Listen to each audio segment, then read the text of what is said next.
Вассалату вассаламу аля расулиллах. Ассаламу алейкум, қадірлі, сүйіклі дин қардашларымыз. Құлақ уразасы неден ғибарат соң?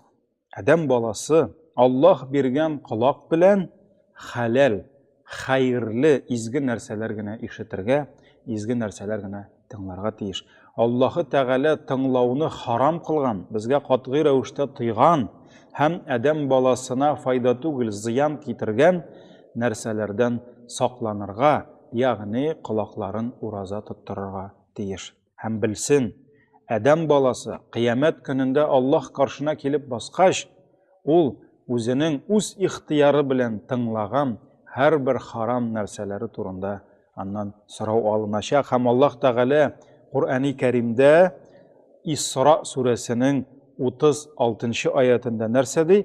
Үзең белмәгән нәрсәгә иярмә һәм бел, дөреслектә колагың да, күзең дә һәм йөрәгең дә һәрберсе кыямәт көнендә җавапка тартылачактыр диде.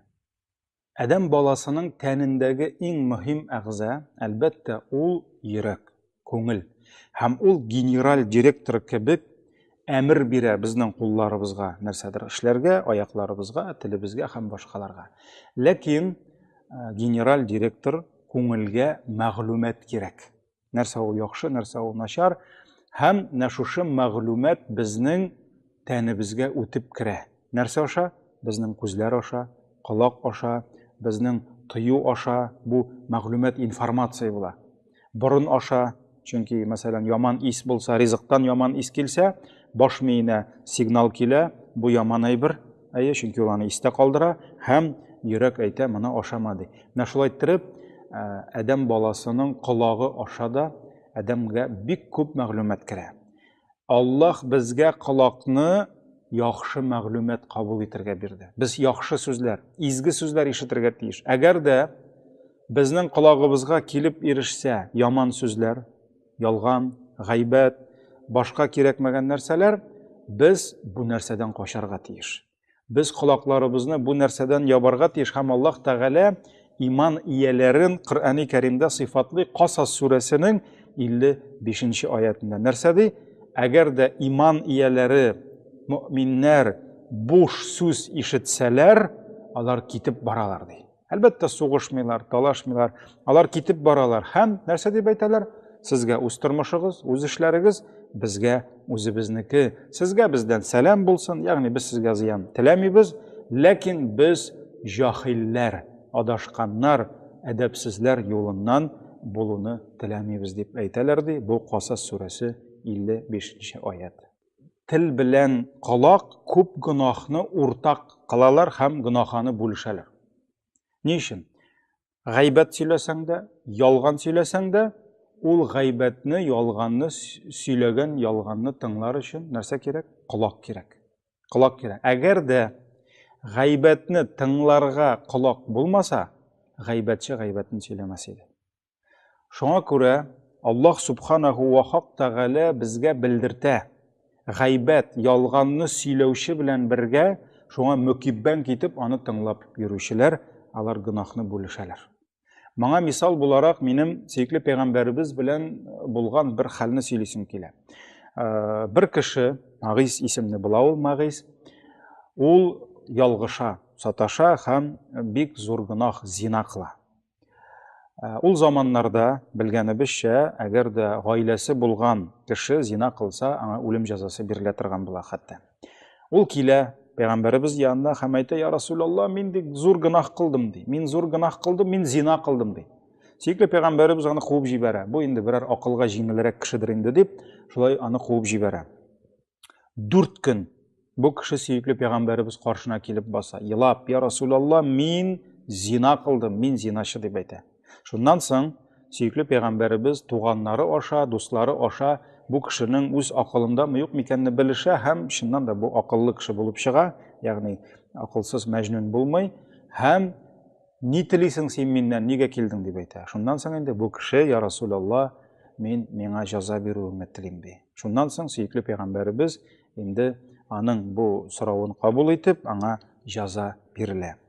Шунда ике кеше читтә карап торып, бу кешегә карап, ширканып, бу кешедән җирәнеп, ей, кара инде бу ахмакны, бу адашканны, эт үлеме белән үлеп китте бит дип, шулай итеп аны мыскыл итеп бу кешене сөйләшеп торалар. Һәм сөйкле пәйгамбәрбез моны ишетеп ала, әмма бер сүз дә әйтми.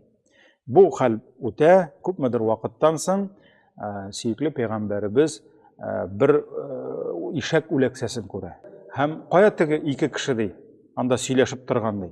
Китерегез әле миңа шуларны, фәлән-фәләннәрне ди. Шуннан соң сөйкле пәйгамбәрбез янына чакырып китерәләр. Менә ул ике кеше ди, эт үлеме белән үлде дип мыскыл итеп торган кешеләр турында сүз бара инде. Һәм пәйгамбәрбез аларны чакырып китерә дә, әйтә, әйдәгез ди, ашагыз хәзер ди, шушы яткан үләксәне ди.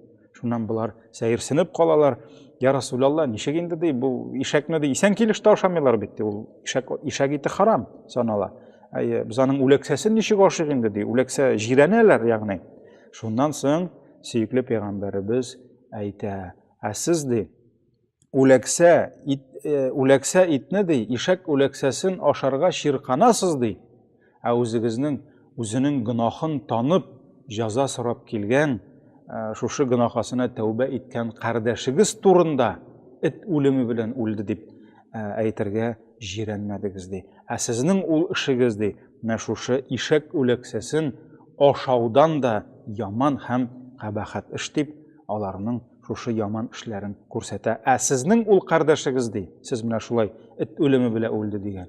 Ул инде әллә кайчан җәннәт бакчаларында ди. Менә бу да күрсәтә, гайбәт сөйләү белән гайбәтне тыңлау бер гынахта. Әгәр дә безнең алдакчыларыбызны мөкиббән китеп, алдаганнарын белеп тә тыңлап утыручылар булмаса, ул алдаулар бәлки кимер иде. Әгәр дә гайбәт сөйләүчеләрне эзләп йөреп, кая гайбәтен тыңлыйм әле, фәлән булган, фәләннең кызы аерылган, фәләннең улы фәлән җирдә булган дип, аны тыңлаучылар булмаса, гайбәтне дә сөйләү әз булыр иде. Шуңа күрә гайбәт тел гынахасы белән монда колак гынахасы икесе дә бер була. Шуңа күрә җәмәгать, Аллаһы Тәгалә безгә колакларыбызны имин кылган икән, без шукрак, саңгырау түгел икән, ул авырудан сәламәт икән, без бу ниғмәтләрнең кадерен белик. Аллаһы Тәгаләгә шөкр итик. Аллаһ биргән ниғмәтне изге эштә куллансаң, ул ниғмәт була һәм шөкр итү була аңа. Инде Аллаһ биргән шушы колакларыбыз, телләребез һәм башка әгъзаларыбызны без гынах эштә тотсак, сарыф итсәк, бу ниғмәт безгә хәсрәткә әйләнә. Шуңа күрә сөйкле пәйгамбәрбез дуга кыла торган булган: "И Раббым, сакла мине колагымның явызлыгыннан, сакла мине күз гынахасыннан, сакла мине тел гынахасыннан" дип, ул шушылай Аллаһы Тәгаләгә сыена торган булган.